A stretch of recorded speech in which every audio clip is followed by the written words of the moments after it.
In today's For Your Reading, a retired Maryland State Trooper with 30 years of experience recently published his debut book. Shannon Bohrer talked with News 4's Jummy Olabanji about his book, Judicial Soup, emphasizing the need for criminal justice reform through a true crime story that happened in Georgetown 15 years ago.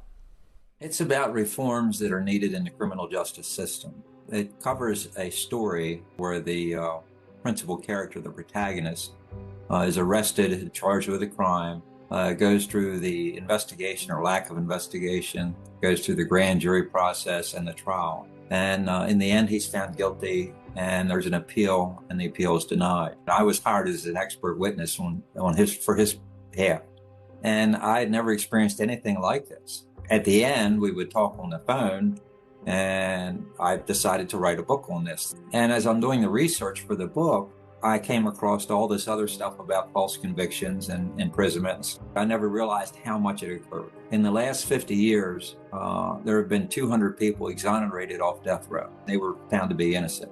The innocent people that have been found guilty or incarcerated are not the problem.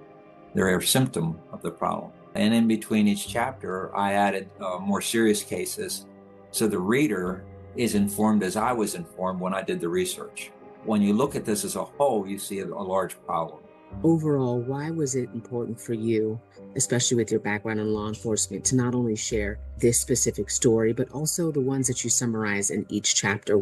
A long time ago, when I first was employed as a state trooper, I was at my mom's house, and she asked me how the job was going, and I said, it's going well, and I must have complained about something, because she jumped back at me and said, don't complain. She says, you know that life's not fair. Besides, that's your job now to make life more fair. And that's been in my mind ever since. What do you want readers to take away from this book? It's basically to inform the public of this, that the problem is more extensive than we realize. In fact, we don't know how extensive the problem is. But until you have some responsibility with the authority, it will continue. And that's the basis for the book.